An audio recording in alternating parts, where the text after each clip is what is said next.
Amen. Mapagpalang umaga po sa lahat. Ngayon po ay maging handa po tayo sa pakikinig ng salita ng Diyos at patuloy nga po na sa puso natin anumang bahagi na anumang ibabahagi sa umaga na ito na ating mga kapatid. Walang iba po kundi si Sister Kim Alido. Good morning po, Sister Kim.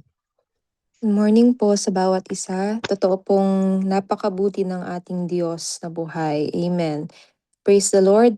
Isang mapagpalang umaga po sa bawat isa. Tayo po ay sama-samang manalangin at patuloy lamang po nating buksan ang ating mga puso, even our spirit, sa atin pong panalangin at pagsamba sa ating Panginoong Diyos. Ito pong i-share ko sa umagang ito. This is inspired by Ravi Zacharias sa book niya po na Has Christianity Failed You? At meron po doon isang chapter na binanggit po niya, Does prayer make any difference? Katulad po ng ating mga nararanasan sa personal po nating buhay bilang Kristiyano. Minsan po, itinatanong din po natin sa ating buhay, meron po pa po kayang sense ang panalangin na ito kapag po ba paulit-ulit na yung ating panalangin o kapag po meron po tayong panalangin na sa napakatagal na panahon o oras ay ipinapanalangin pa rin po natin. Meron pa rin po kayang kasagutan ng ating Panginoon. Meron po daw pong nakausap si Ravi Zacharias na isang lalaki na nag-open po siya ng kanyang puso about sa kanyang heartache.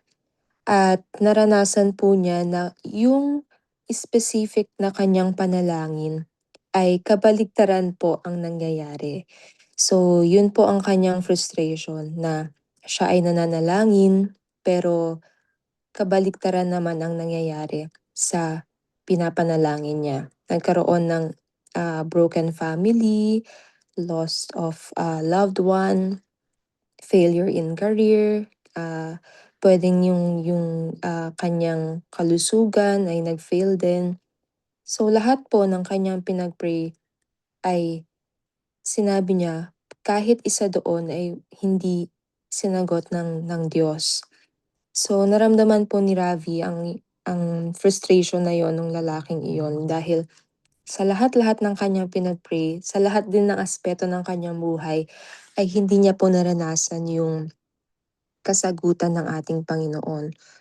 So, sa atin din pong buhay, maaring ganun din po ang naranasan natin na nakakapag tanggal ng ating pananampalataya, pagtitiwala sa ating Panginoon. Kasi dahil po tayo ay nakakaranas ng sorrow, bilang tao tayo rin po ay nakakaranas ng helplessness. So our initial response, pwede pong tayo ay magalit, pwedeng ang initial response po natin sa mga ganoong pagkakataon, withdrawal. Talagang tatalikod sa Panginoon at hindi maniniwala.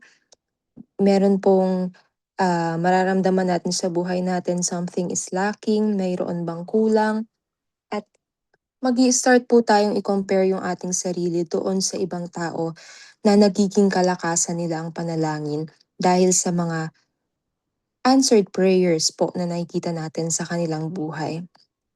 Our tendency is to run away from Him, but to what? Tinanong po dito sa librong ito, saan nga ba tayo tumatakbo kapag tayo ay lumalayo sa Panginoon, kapag tayo ay frustrated? Tumatakbo daw po tayo sa ating sariling abilidad. At hindi na po ito bago sa atin na kahit po ang mga anak ng Diyos, hindi po tayo exempted minsan na mag-rely pa rin po sa ating sariling kakayanan dahil po sa ating mga karanasan. Prayer then becomes the irrepressible cry of the heart at times we most need it. Kaya minsan ang tingin na po natin sa panalangin ay depende sa ating nararamdaman na kapag kailangan natin ito, saka lang tayo mananalangin. But prayer is also someone else's strength and faith. Pero sa mga pagkakataon po na tayo ay frustrated, sa pagdating naman po sa ibang tao, ito po ay kanilang kalakasan, ito po ay kanilang pananampalataya. Prayer is more asking for something. Prayer is more than asking for something and receiving. Sa buhay Kristiyano po natin, natututunan natin na hindi lamang po about asking something and receiving something from the Lord ang ating panalangin. Amen po ba? Hindi lang po tayo basta-basta may hinihiling sa Diyos kaya po tayo ay nananalangin. Isa pa pong experience ni Ravi Zacharias ay namatay ang kanyang nanay dahil po sa stroke. And few days before po na nananalangin sila para sa kanyang ina, um, siyempre meron pong mga encouragement na as we hold on to the Lord, as they pray for healing, makakamtan po nila ang healing para sa kanyang nanay. Even sa kanyang sa kanyang kapatid, ipinangako na gagaling ang kanyang nanay. Ayun po yung kanilang faith.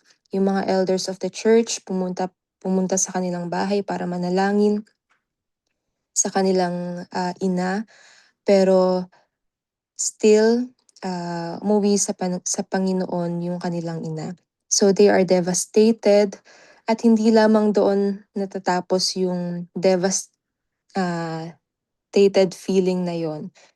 Nakarinig pa po sila na dahil meron daw po miyembro sa kanilang pamilya na merong lack of faith kaya hindi dininig ng Panginoon ang kanilang panalangin. So imagine niyo po yung pain na kanilang naranasan na nawalan po sila ng mahal sa buhay tapos pagbibintangan pa po sila na merong someone sa kanilang pamilya na ay dahil meron sigurong hindi nanampalataya kaya kaya hindi dininig ng Diyos ang kanilang panalangin. So, let us weigh things po. Kapag may ganong pangyayari, hindi po tayo ang responsible sa pagkamatay ng isang tao.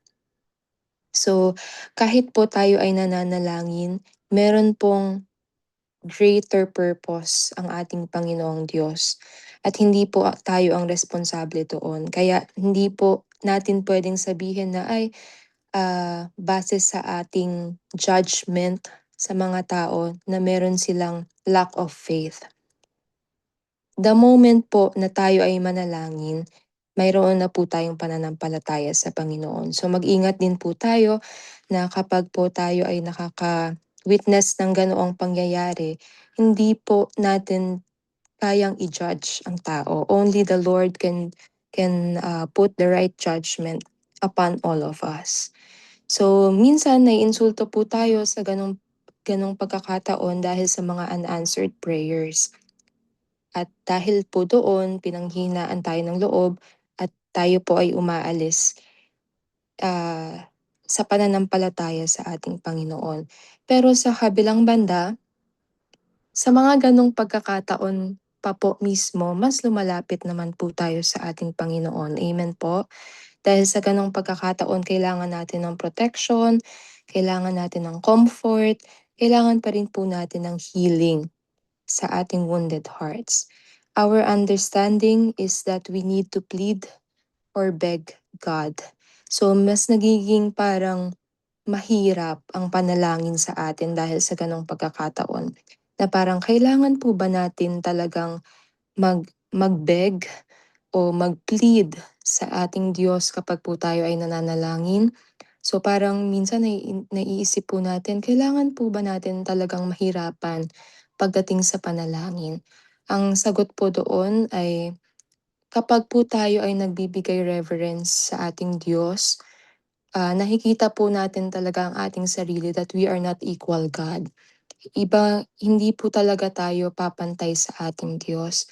Kaya po kapag po tayo ay tumatayo sa ating panalangin, meron po talaga dapat humility and sincerity. Kaya po 'di ba, our expression sa ating panalangin, umiiyak po tayo, nag nag nag-a-ask po tayo ng mercy sa ating Diyos dahil hindi rin naman po natin gustong lumapit sa Kanya ng meron po tayong kasalanan sa ating buhay. So, sa atin pong panalangin, hindi po tayo kapantay ng ating Diyos. Ganun po natin tingnan ng ating Diyos every time we pray. Pero patuloy po nating alalahanin din yung mga witnesses in the Bible na talagang sinagot naman ng Diyos ang kanilang mga panalangin. The Bible talks about the privilege of prayer and cautions against insincere prayer. Meron pong mga pribilehiyo sa panalangin at meron naman pong mga warning kapag po meron tayong hindi sincere na panalangin. The discipline in prayer doesn't get easier.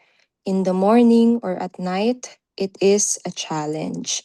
Tama po, sa umaga at sa gabi, ito po ay challenge sa atin ang manalangin. Kasi po, ito ay disiplina.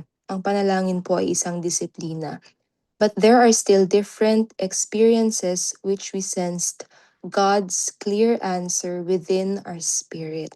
Kapag po talaga ang espiritu natin ay ang nananalangin sa ating Panginoon, meron din naman po tayong kakaibang karanasan na nase-sense natin clearly yung sagot ng ating Panginoong Diyos. Kaya po 'di ba nagte-testify po tayo ng kabutihan ng Diyos dahil sa pagtugon ng ating Diyos sa ating mga panalangin. Isa pa pong kwento sa anak ni Ravi Zacarias na si Naomi, gusto niya pong maranasan ang ating Diyos. Kasi po ang trabaho niya, he works on behalf of the neediest in the world. Na witness niya po yung mga biktima ng sex trafficking and other people pa po na may mga worst experiences in the world. So doon po siya nagtatrabaho and gusto niya pong maranasan na at least Lord, maranasan ka ng mga taong ito. At least Lord, kahit ako ma-experience ko man lang na nagke-care ka sa mga taong ito. Gano'n din po natin tignan with compassion yung ibang tao, tama po, na talagang nangangailangan ng salvation, ng pagliligtas ng ating Panginoong Hesus. So, yun po yung kanyang prayer. Lord, gusto ko po malaman, maramdaman, at least nakikinig ka sa panalangin ng mga taong ito. And one time po, ang pinakamaliit na experience, nakakatawa daw na experience na kanyang naranasan. Nung umuwi po siya sa kanilang tahanan, so meron po siyang daladalang mga suitcase, mga bag niya po. Sinalubong siya ng kanyang aso at binaba niya po yung bag niya dun sa may pinto. Tapos hindi niya po namalayan, nawala po yung kanyang suitcase. So dumating po yung pangalawang araw, pangatlong araw, itinawag niya na po ito sa mga authorities kasi meron din naman po siyang kailangan doon sa suitcase na yon. At siya po ay nanalangin, Lord, gusto raw niyang makita yung suitcase niya. Siguro meron din po tayong mga ganong panalangin sa ating buhay na, Lord, importante po 'tong document na ito, kailangan kong makita. Importante po itong bagay na ito, tulungan mo po ako sa sitwasyong ito. Sa mga maliliit na detalye po ng ating buhay, tayo rin po ay nananalangin katulad nito. And dumating po yung pang-apat na araw at pumunta po siya dun sa same spot na binaba niya yung suitcase niya at nakita niya po yung suitcase niya na walang bawas, walang nawala doon po sa suitcase niya na yun. At totoo pong naramdaman niya na God really cares. God really listens to our prayers. Minsan po, hinahanap siguro natin yung engranding um, karanasan o napakalalim na karanasan para malaman po nating sinasagot ng Diyos ang ating panalangin. Pero ang gusto po ng ating Panginoon, maranasan at makita po natin yon sa pinakamaliliit na detalye ng ating buhay. So, kaya rin po ito naisulat na, "Does prayer make any difference?" Talaga bang nagkakaroon ng difference kapag tayo ay nananalangin? So, nasasagot na po ito along the way. Yes, the Lord cares. Doon pa lamang po nagkakaroon na ng impact ang ating mga panalangin. Ang pinagkaiba po ng isang nananalangin na Kristiyano at hindi nananalangin, a praying Christian, your faith is your faith in God is what's carrying you. Ang pananampalataya po natin sa Panginoon ang nagbubuhat sa atin. At kapag naman daw po ay tayo ay hindi nananalangin, you are carrying your faith. You are trying to make your faith work for you apart from your source of power. So, kapag daw po tayo ay hindi nananalangin, tayo po ay kumikilos na malayo sa ating source of power, which is the Lord Jesus Christ. And trying to carry the infinite is very exhausting. Kaya po napapansin nyo kapag hindi tayo nananalangin, tayo ay mas pagod, ay mas burnout, tayo ay mas nalilito at walang direction po sa ating buhay dahil nagre-rely po tayo sa ating kakayanan. Living the life that is not ours, pretending that we can do it on our own. Kaya sa ating panalangin, sinisik po natin, di ba, Lord, ano po yung gusto mong lifestyle na aking kailangang gawin sa aking buhay? Minsan po, kung ano yung nakikita natin sa social media at sa ibang tao, yun na rin po yung gusto nating maging buhay. Hindi na po tayo nakikinig sa sinasabi ng ating Diyos whenever we pray. So, kapag po kasi gumagawa tayo ng sarili nating desisyon sa ating buhay na akala po natin porket tama, ayun ay ang pinapagawa ng ating Diyos sa ating buhay. And yun daw po talaga ang nakakapagpapagod pa sa atin. Dahil hindi naman po talaga galing yun sa ating Panginoon, kundi sa ating sariling kakayanan. At kapag po tayo ay nagre-rely sa ating sariling kakayanan, of course, malayo po tayo sa source ng totoong kapangyarihan ng Diyos. Tayo lamang po ay napapagod at hindi po nag increase ang ating pananampalataya sa ating Diyos. It's not about the great disappointments in an answered prayer, but what God intends prayer to be. Hindi po natin gustong i-highlight sa ating buhay na meron tayong disappointments dahil walang kasagutan ng ating panalangin. Pero lagi po nating unawain ang intensyon ng ating Diyos about sa pananalangin. Unanswered prayers, yung mga hindi nasagot na panalangin, are not ignored prayers. Amen po. Hindi porket nakita natin na hindi nangyari yung specific po nating ipinalangin sa Diyos, ay inignore tayo ng ating Diyos. Mayroon po talagang mysterious impact daw po ang prayer. The mysterious impact of prayer. Yung ibang mysteries po dito sa mundo, inire-reveal po ng ating Panginoon through the Bible, through His words. Amen po. Minsan naman po ang mga mystery ng mundong ito ay nire-reveal naman ng ating Diyos sa pamamagitan ng panalangin. Kaya ipinapaalala po sa atin ng ating Panginoon, basically, ang panalangin po, it is a conversation with God. Hindi po tayo lamang ang nag-a-utter ng ating panalangin sa Diyos, kundi kalakip po talaga nito ang katotohanan ng salita ng Diyos. Yun naman po ang pwedeng kasagutan din ng ating Diyos while we are praying. Whether short or long prayer, it is a conversation with God. At minsan nade-defeat daw po natin ang purpose ng prayer kapag sinasambit lamang natin ang panalangin sa kung anong gusto nating marinig ng ating kapwa.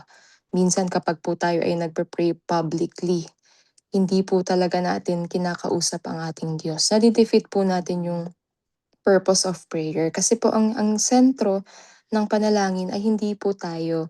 Ang sentro ng ating panalangin ay ang Diyos pa rin po. Kaya nga po hinahanap natin ang will ng ating Panginoon because it is still all about God. Prayer is intended as a line of connection from the heart of a praying person directly to the heart of God. So there is a connection.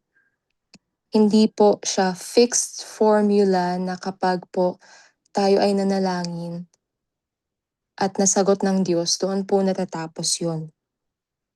Hindi po ganun nagwo-work ang prayer.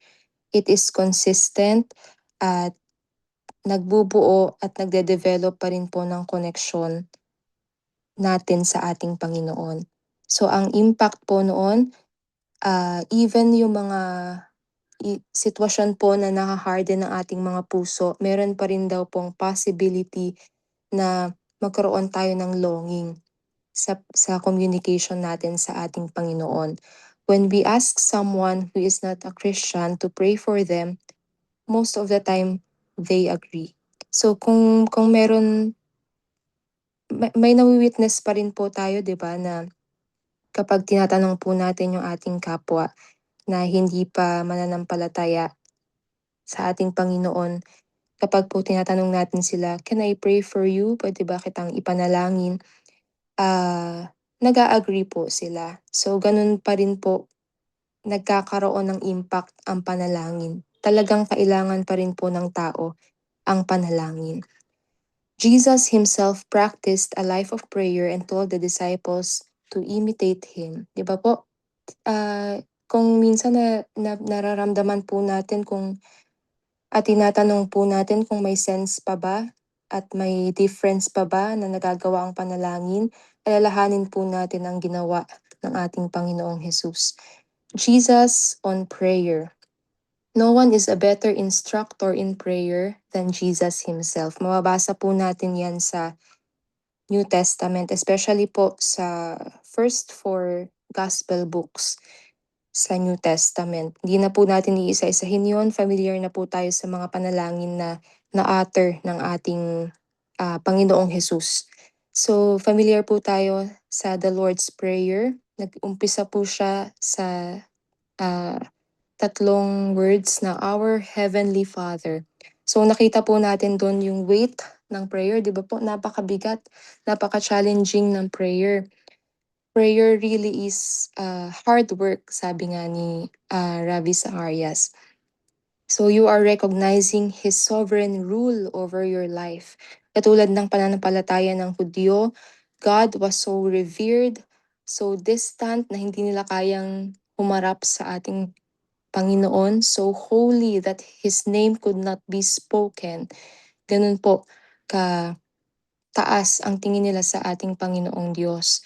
Jesus was teaching about the relationship with God. In Matthew chapter 6 verses 9 to 13, dun po natin mababasa that yung ask and it will be given to you, seek and you will find, knock and the door will be opened to you. Ganun po yung boldness na gustong makita ng ating Diyos sa ating buhay, sa ating pananalangin. It is about how much more will a father can do to you.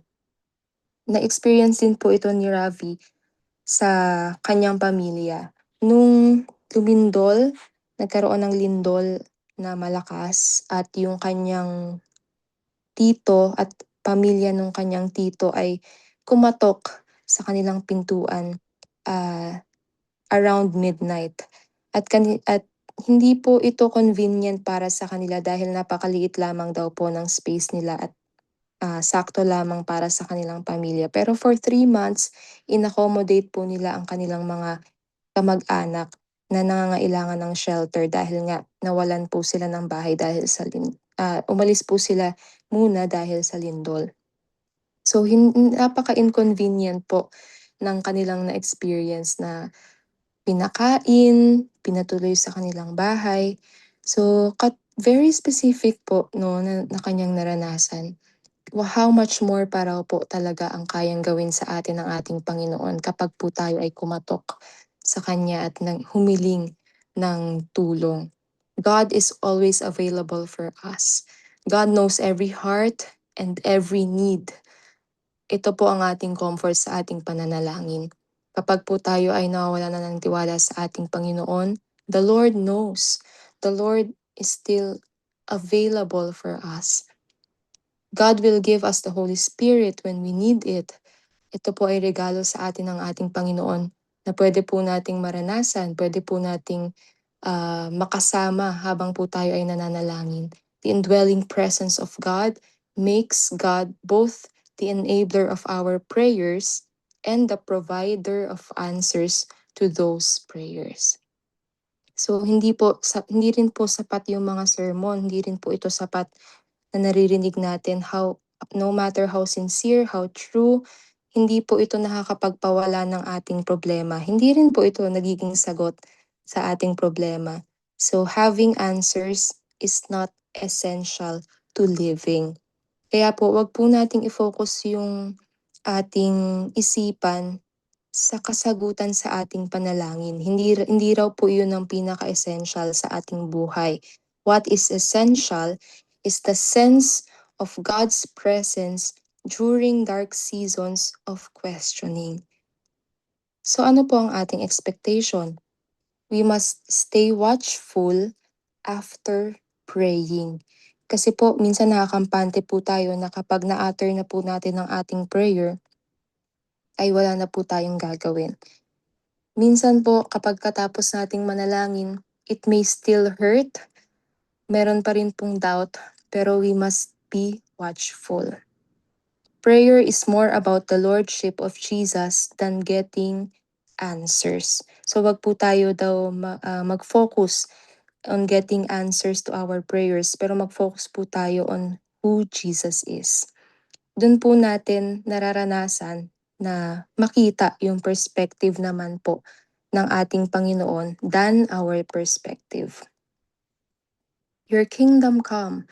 God keeps watch over all of time. Yung kingdom po na nire-refer dito, not political or material, but spiritual. Kaya po, we really pray in the Spirit. We tend to define our successes in political or material terms, but God's kingdom is spiritual. Kaya po kung titingin po talaga tayo dun sa answer sa ating panalangin, baka dumedepende po tayo sa material na bagay. Pero ang binibigay po talaga ng Lord is something spiritual. When we pray, it is something supernatural. Kasi po ang plano ng Diyos ay laging about eternity. Amen po. Kaya kung hindi man po na-feel natin na hindi man yun yung ang kasagutan ng Diyos sa ating panalangin, magse-send naman po siya ng kalakasan for us to endure. Amen po. Minsan iba ang manner po talaga ng ating Panginoon when He answers our prayers. Your will be done, sabi po doon. Your will be done. Ito po ang ating nais sa ating panalangin, conversational relationship in which God does for you what you cannot do for yourself. Hindi po talaga natin kaya po sinasabi natin at dinideclare natin, your will be done. The ultimate purpose, yung makalapit po tayo sa ating Diyos talaga. Ang ultimate purpose ng ating panalangin.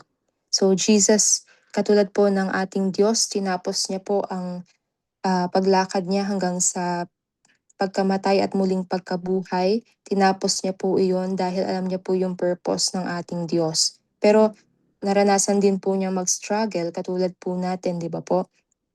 Even the Lord Jesus Christ asked na meron bang ibang way para matapos ito?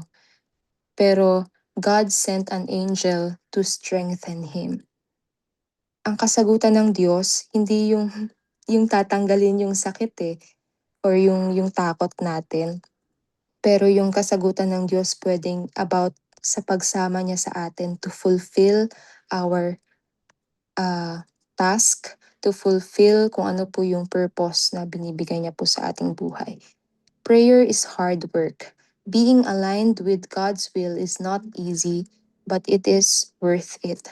Ang pinaka-importante po is na-achieve natin yung confidence in the wisdom and the will of God. So, is the prayer really unanswered? Yung panalangin po ba natin talagang hindi nasasagot? Kung meron naman pong confidence sa wisdom and the will of God na ibinibigay po sa atin ng ating Panginoon, wala po ba talagang impact ang ating panalangin? So, ang kasagutan po dito ay nagkakaroon po talaga ng difference ang ating panalangin when we find that boldness and confidence na aligned po tayo sa will ng ating Panginoong Jesus. So, last example na lang po siguro ng pananampalataya na sa kabila po ng struggle ay ang buhay po ni Daniel. Even if God did not rescue them sa burning furnace, sabi po niya, they will still not serve other gods. At ganun din po ang gustong makita ng Diyos sa ating buhay. Na, Lord, kahit hindi man itong mismong ipinapanalangin ko ang mangyari sa aking buhay, I will still serve you. Na meron pa rin ganong confidence katulad ng kay Daniel, na kahit sila man ay mamatay o kung ano man mangyari sa kanila ay hindi sila susunod sa ibang Diyos. Hindi sila mananalangin sa ibang Diyos. Ganun din po ang purpose ng ating pananalangin. Kahit ano man pong mangyari sa ating buhay, tutuloy po tayo sa ating pagsuserve at pananalangin sa iisang Diyos. So God's presence is real through our heartaches, through our fears, at even if it is a matter of life and death, na marami na rin pong examples nito sa Bible, nagtatagumpay pa rin po ang isang tao na nananalangin sa ating Panginoon. So we must be humble in our prayer. We must build and develop spirituality sa atin pong pananalangin. We must develop faith. We must have fellowship sa atin pong walk bilang isang Kristiyano, and there should be an understanding to think God's thoughts after Him and to walk through our daily lives with Him, not ahead of Him. So kung meron man po tayong seemed na unanswered prayer o parang hindi sinagot na panalangin ng ating Diyos sa ating buhay, ipag-pray po natin yung understanding and confidence na aligned pa rin po tayo sa will ng ating Panginoon at hindi po yung will natin yung nangyari dahil po tayo ay nananalangin sa ating Diyos. Because of Christ and our faith in Him, we can now come boldly and confidently into God's presence. Amen? Tayo po ay manalangin.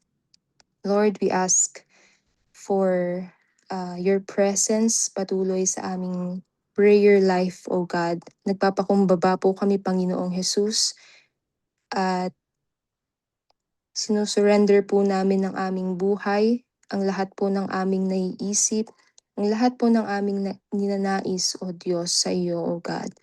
I pray na above every problem, complaints, Panginoon, maging kontento po kami in knowing that you will give us confidence in the wisdom and in the will of God, O God, in our lives.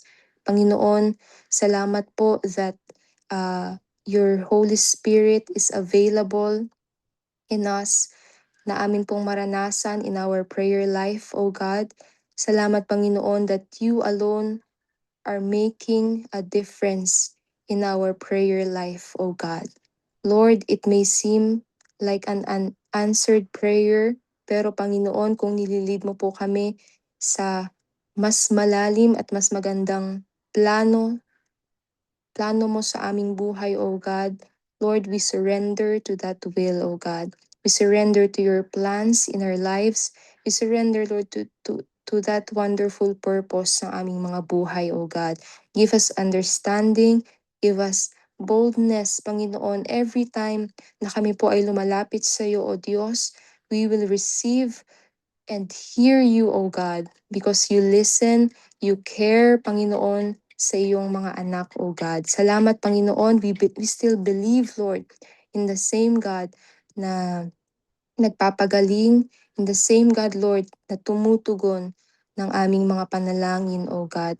Salamat, Lord, for that confidence that you can hear us. Salamat, Lord, for that confidence na ina-align mo po kami sa inyong will, O God. Lord, help us to have that discipline in our prayer life, Panginoon, to still believe in you and put our trust in you, Panginoon, and hindi kami tumalikod, O Diyos, sa mga negative, Lord, na aming nararanasan sa aming mga buhay. Lord, no matter kung ano po ang hard seasons ng aming mga buhay, ng aming bansa, ng aming church, O God, allow us, Lord, to fully understand, O God, your will in our lives, O God. At hindi po kami tumalikod sa iyo, Panginoon. Lord, lead us to you, lead us to the truth, and lead us, Lord, to your will, O God. Salamat, Panginoon. Sa iyo po ang lahat ng papuri at pagsamba. This we pray in Jesus' name. Amen. God bless you all po.